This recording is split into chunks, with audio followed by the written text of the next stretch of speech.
معزز عزیز سامعین سامعات، السلام علیکم ورحمۃ اللہ وبرکاتہ۔ آج ہم پڑھنے والے ہیں سورہ مزمل، جس کی جوڑا صورت ہے سورۃ مدثر۔ یہ دونوں صورتیں اب یہاں سے مرحلہ جو شروع ہو رہا ہے وہ انذار عام کا ہے، یعنی عام لوگوں کو آپ خبردار کریں، فیلڈ میں اتریں محمد صلی اللہ علیہ وسلم۔ اب یہ کیا ہے؟ یہ دونوں صورتیں اپنے مضمون کے لحاظ سے توام یعنی دونوں جوڑا ہیں۔ پہلی سورہ نبی کریم صلی اللہ علیہ وسلم کو جس بڑی ذمہ داری کا بوجھ اٹھانے کے لیے تیاریوں کی ہدایت کرتی ہے، یعنی سورہ مزمل۔ دوسری میں آپ کے لیے اس ذمہ داری کی وضاحت کی گئی ہے کہ انذار کے بعد اب آپ اپنی قوم کو انذار عام کے لیے اٹھ کھڑے ہوں۔ دونوں صورتوں میں خطاب حضور صلی اللہ علیہ وسلم سے بھی ہے اور آپ کے مخاطب یعنی قریش کے سرداروں سے بھی ہے۔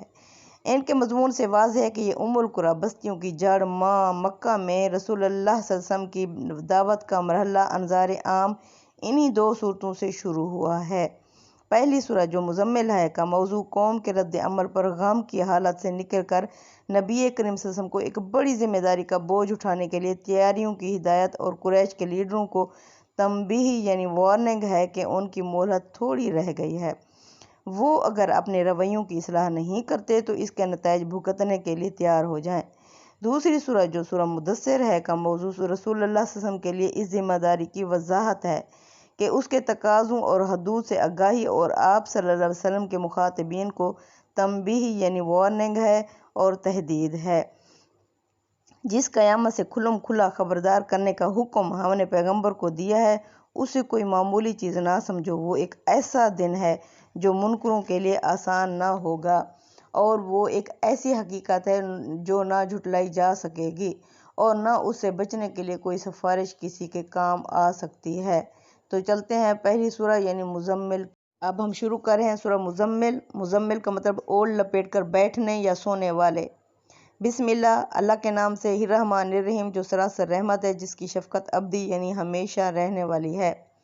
یا ایھا المزمل، اے اوڑھ لپیٹ کر سونے والے یا بیٹھنے والے محمد صلی اللہ علیہ وسلم۔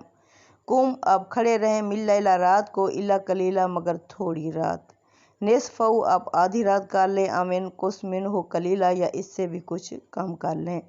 یعنی اب لفظ مزمل آیا ہے، یہ کیا ہے؟ یعنی کہ یہ اس حالت کی تصویر ہے جو اپنی دعوت کے جواب میں قوم کا رد عمل دیکھ کر اس زمانے میں آپ صلی اللہ علیہ وسلم پر طاری رہتی تھی۔ اس طرح کی ذہنی کیفیت میں آدمی کو سب سے بڑی غم گسار اپنی چادر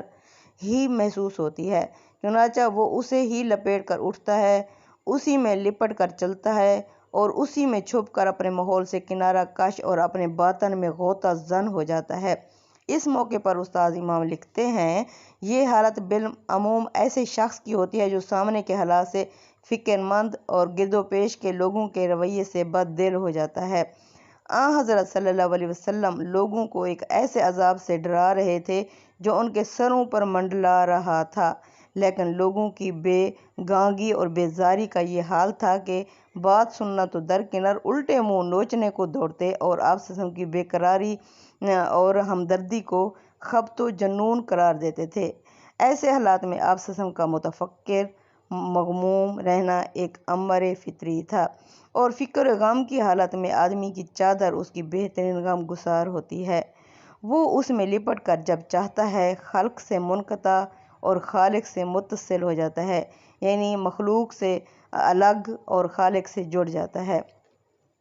یہ امر یہاں ملحوظ رہے کہ چادر اہل عرب کے لباس کا ایک نہایت اہم جزو بھی تھی، یعنی عربی لوگ چادر ضرور اوڑھتے اور پہنتے تھے، اور آن حضرت صلی اللہ علیہ وسلم اپنے ساتھ بھی چادر رکھتے تھے۔ اس لیے اللہ نے فرمایا آپ صلی اللہ علیہ وسلم یعنی اپنی تیاری کریں، سب سے پہلے اپنے نفس کو تیار کریں، اور رات سے یہاں مراد رات کا آخری نصف حصہ ہے جس میں آدمی کچھ سو کر اٹھتا ہے۔ قرآن نے آگے اس کی وضاحت یوں کی ہے، اس وقت کا اٹھنا ایک کٹھن کام ہے، اس میں دیر سویر کا امکان بھی ہو سکتا ہے، اس وجہ سے وقت کے معاملے میں وسعت رکھی گئی ہے، اگرچہ الفاظ سے یہ بات نکلتی ہے کہ پوری نصف شب کا قیام اولیٰ ہے، یعنی پوری نصف شب کا قیام بہتر ہے۔ تو آگے چلتے ہیں، آیت نمبر 4 میں اللہ فرماتے ہیں او زد علیہ، یا اس سے کچھ زیادہ کر لیں۔ وَرَتِّلِ الْقُرْآنَ ترتیلا، اور قرآن کو خوب ٹھہر ٹھہر کر پڑھیں۔ اِنَّا سَنُلْقِي عَلَيْكَ قَوْلًا ثَقِيلًا، اِنَّا بے شک سَنُلْقِي عن قریب ہم ڈالنے والے ہیں علیک آپ پر قولاً ثقیلا ایک بھاری ذمہ داری، ایک بھاری کلام،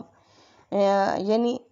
قرآن کو خوب ٹھہر ٹھہر کر پڑھو۔ روایتوں سے اس کی تفصیل یہ معلوم ہوتی ہے کہ نبی کریم صلی اللہ علیہ وسلم لحن سے قرآن پڑھتے، ہر آیت پر ٹھہرتے، غضب کے موقع پر اللہ کی پناہ مانگتے، رحمت کی آیتوں میں اس کا شکر ادا کرتے، آیت سجدہ کا حکم ہوتا تو آپ صلی اللہ علیہ وسلم فوراً سجدہ ریز ہو جاتے۔ یعنی یہ سارا کام کس لیے کرنا ہے؟ کیونکہ آگے اللہ فرماتے ہیں اِنَّا سَنُلْقِي عَلَيْكَ قَوْلًا ثَقِيلًا، بے شک اس کے بعد یعنی ہم آپ پر ایک بھاری ذمہ داری ڈالنے والے ہیں، یعنی اپنی قوم کو انظار عام کا بوجھ۔ اسے بھاری بات کے بوجھ سے اس لیے تعبیر کیا گیا ہے کہ اسی انظار عام سے بعد میں ہجرت اور برات، جہاد اور قتال کے وہ مراحل سامنے آئے جن کی شدت سے حضور صلی اللہ علیہ وسلم آپ کے صحابہ کی سیرت کا ہر طالب علم واقف ہے۔ آگے آیت نمبر 6 میں اللہ فرماتے ہیں اِنَّ ناشِیَۃَ اللیل ہِیَ اشد، کیونکہ رات کا اٹھنا زیادہ مشکل ہے، وَطْنًا وَأَقْوَمُ قِیلًا، یعنی نفس پر قابو پانے کے لیے اور بات کرنے کا بھی بہترین وقت ہے۔ یعنی اصل میں اشد و وطأ کے الفاظ استعمال ہوئے ہیں جن کے معنی قدم اچھی طرح جمنے کے ہیں، لیکن صاف واضح ہے کہ یہ زہر یہاں انسان کے باطن کی تعبیر ہے، تو یعنی اپنا اندر اور باہر، اندر کی صفائی ہو رہی ہے، اندر سے اپنے آپ کو خوب مضبوط کر لیں، کیونکہ اس وقت کا اٹھنا بڑا مشکل ہے، نفس پر قابو پانے کے لیے اور بات کرنے کا بھی یہ بہترین وقت ہے۔ اِنَّ لَکَ فِی النَّہَارِ سَبْحًا طَوِیلًا، بے شک دن کے وقت آپ کو اور بہت ساری مصروفیات ہیں۔ یعنی رات کا اٹھنا مشکل ہے، لیکن اس وقت جو بات کرنے کا وقت ہوتا ہے وہ بہترین ہوتا ہے۔ اس وقت اٹھنا اگرچہ اس اعتبار سے ایک مشکل کام ہے کہ اس وقت کی نیند بہت محبوب ہوتی ہے، لیکن اس امتحان میں انسان اگر کامیاب ہو جائے تو اللہ تعالیٰ کی یاد اور اس کی کتاب کے سمجھنے کے لیے اس سے زیادہ بابرکت وقت اور کوئی نہیں ہے۔ اللہ تعالیٰ جس کو اس ساتھ اس گھڑی میں یعنی میسر کر دے، بستر سے اٹھنے کی توفیق دے دے، اول تو اس کو اپنے نفس کی خواہشوں پر غلبہ پانے کی ایسی قوت حاصل ہو جاتی ہے جو اس کے لیے اصلاح نفس کی راہ میں فتوحات کے بے شمار دروازے کھول دیتی ہے۔ ثانیاً یعنی دوسری، اللہ تعالیٰ نے جو رات اور دن کو وجود میں لانے والا ہے، اس وقت کو اپنی رحمتوں کے نزول کے لیے مخصوص فرمایا ہے، جن کے دروازے اس کے ان بندوں کے لیے کھلتے ہیں جو اس کی قدر و قیمت پہچانتے اور اس وقت اس کے دروازے پر سائل بن کر حاضر ہوتے ہیں، تو یہ ان کے لیے بہترین رحمتوں والا وقت ہوتا ہے، کیونکہ یہ وقت بات کو سمجھنے اور سمجھانے کے لیے بہت ہی موزوں وقت ہے۔ اس سے معلوم ہوا کہ تہجد کی نماز میں تلاوت قرآن جہاں اپنی تہذیب نفس کے لیے ضروری ہے، وہاں سننے والوں کے دلوں کو زندہ کر دینے کے لیے بھی ایک ندائے غیب کی حیثیت رکھتی ہے، کیونکہ اللہ فرماتے ہیں اسی کام کی وجہ سے دن کو آپ کو بہت ساری مصروفیات ہوتی ہیں، یعنی اللہ کی اسی ڈیوٹی کی وجہ سے، اسی رسالت کی وجہ سے۔ تو اللہ فرماتے ہیں آیت نمبر 8 میں وَاذْكُرِ اسْمَ رَبِّكَ، آپ اپنے رب کے نام کا ذکر کرتے رہیں، وَتَبَتَّلْ إِلَیْهِ تَبْتِیلًا، اور سب سے کٹ کر اپنے رب ہی کے ہو جائیں، لہٰذا اس وقت پڑھو اور اپنے رب کے نام کا ذکر کرو اور رات کی اس تنہائی میں سب سے ٹوٹ کر صرف اسی کے ہی ہو رہو، یعنی کہ اللہ کی ذات اور اس کی صفات سے خبردار ہو کر اپنے دل کو اس کی یاد سے معمور یعنی آباد رکھو اور زبان کو اس کی تسبیح اور تحمید سے تر رکھو۔ اس لیے اللہ تعالیٰ کے سب نام اس کی صفات کی تعبیر ہیں اور دین و شریعت کی ساری عمارت انہی صفات پر استوار ہوئی ہے، لہٰذا خدا کے نام کا یہی ذکر ہے جو دعوت دین کی جدوجہد میں ہر لحظہ تمہارے ایمان اور عقیدہ اور عزم و استقلال کی حفاظت کرے گا۔ استاد امام لکھتے ہیں جس طرح انسان کی مادی زندگی کے لیے سانس ضروری ہے، اسی طرح اس کی روحانی زندگی کے لیے اللہ کی یاد ضروری ہے۔ سانس رک جائے تو جسم مردہ ہو جاتا ہے، اسی طرح اللہ سے غفلت ہو جائے تو روح مردہ ہو جاتی ہے۔ دل ذکر کی جھڑی ہی سے زندہ رہتا ہے اور دل کی زندگی ہی اصل زندگی ہے۔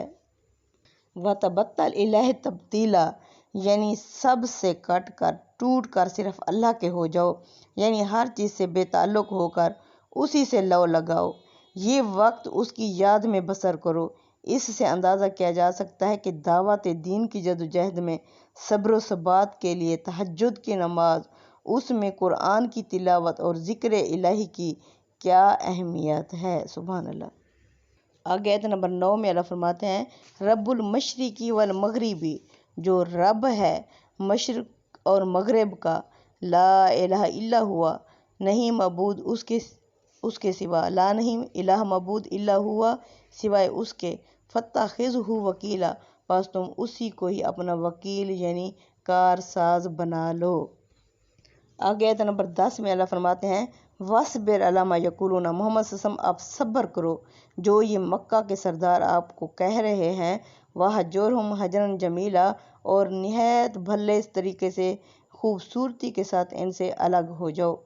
وَذَرْنِي وَالْمُكَذِّبِينَ، اور مجھ پر چھوڑ دو ان جھٹلانے والے، اولي النعمۃ، امیر نعمتوں سے بھرے امیر لوگوں کو، وَمَهِّلْهُمْ قَلِيلًا، کچھ دیر انہیں ایسے ہی رہنے دو، یعنی نعمتوں میں گم انہیں رہنے دو، یعنی ان کی زیادتیوں کو نظر انداز کرو، ہو سکتا ہے تمہارا یہی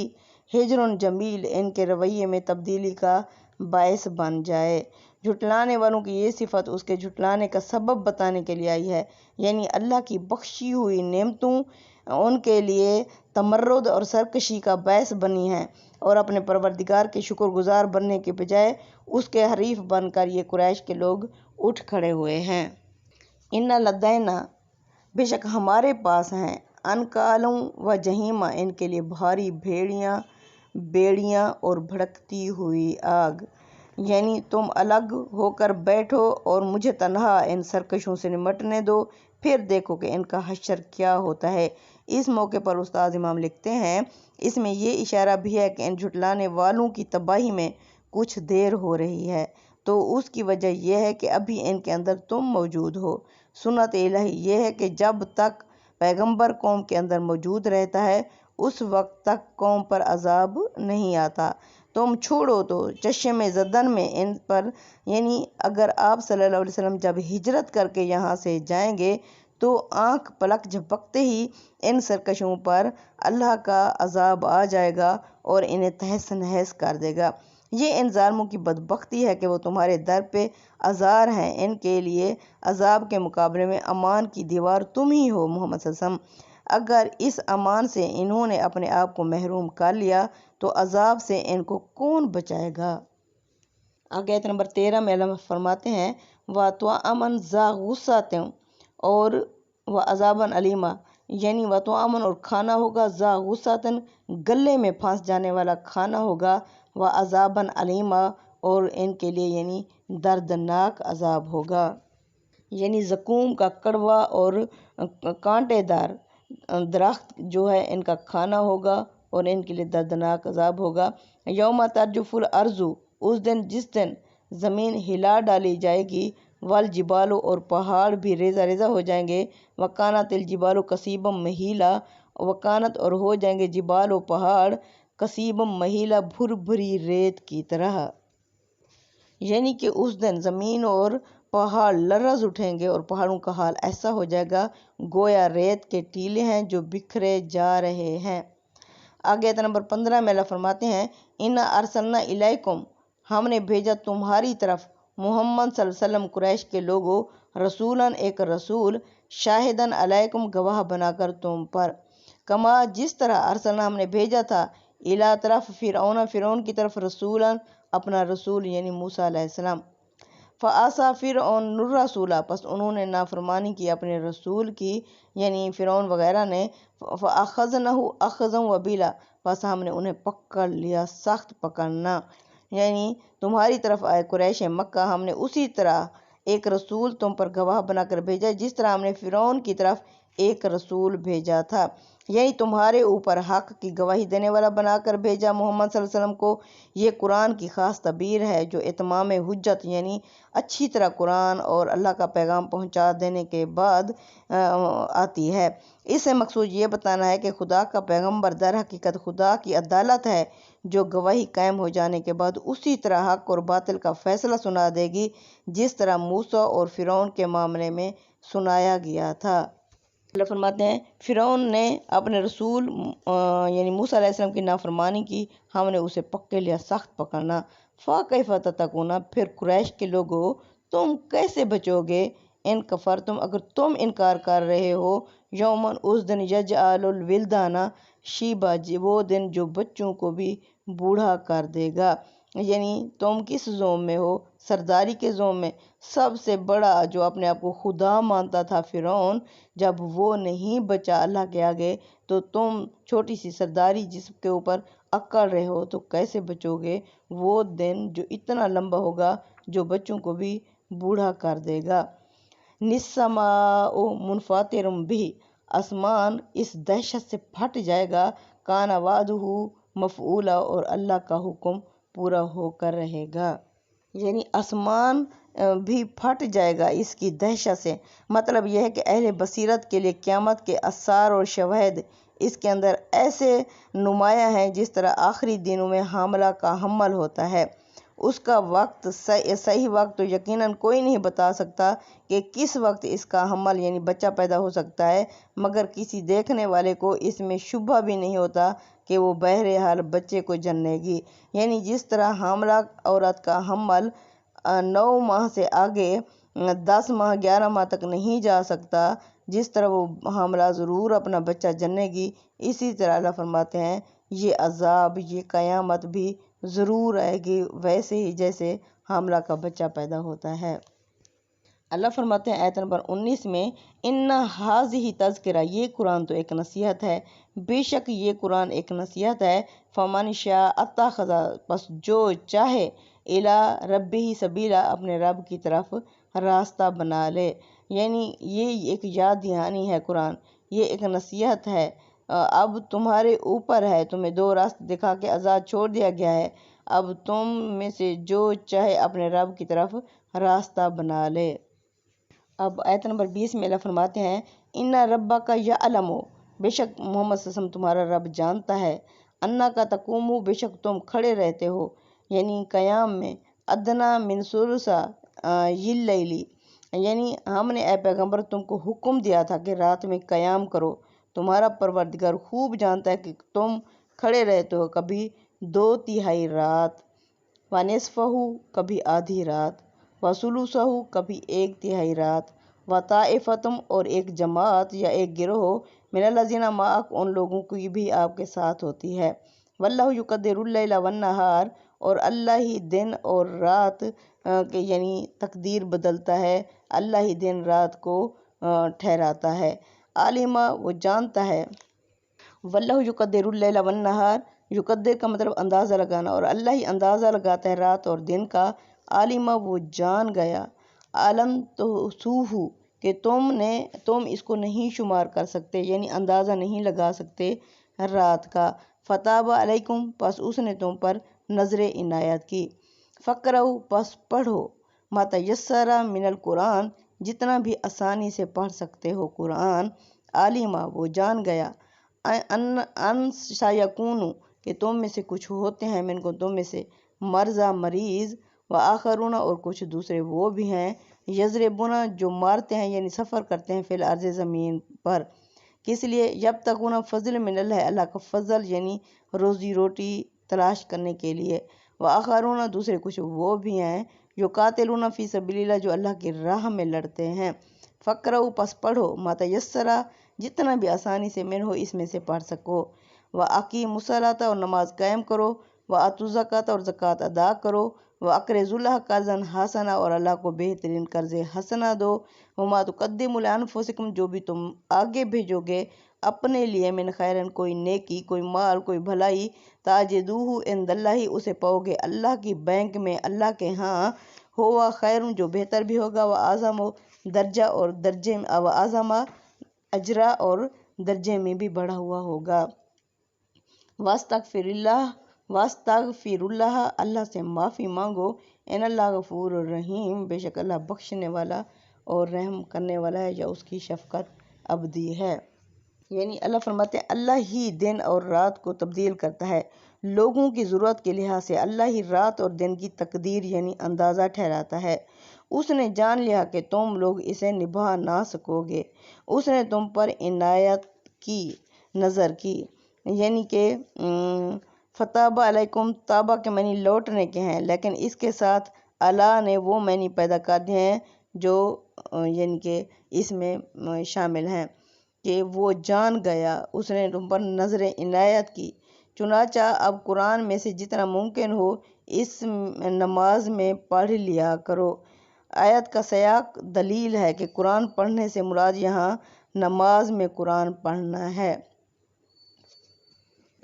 اسے معلوم ہے کہ آگے تم میں سے بیمار بھی ہوں گے اور کچھ دوسرے وہ بھی جو خدا کے فضل کی تلاش میں سفر کریں گے، اور کچھ دوسرے وہ بھی جو اللہ کی راہ میں جہاد کے لیے اٹھیں گے، اس لیے جتنا ممکن ہو اس میں سے پڑھ لیا کرو اور اپنے شب و روز میں نماز کا اہتمام رکھو اور زکوٰۃ دیتے رہو اور دین اور ملت کی ضرورتوں کے لیے اللہ کو قرض دو، اچھا قرض، اور یاد رکھو جو بھلائی تم اپنے لیے آگے بھیجو گے اسے اللہ کے ہاں اس سے بہتر اور ثواب میں برتر پاؤ گے۔ اللہ سے معافی مانگتے رہو۔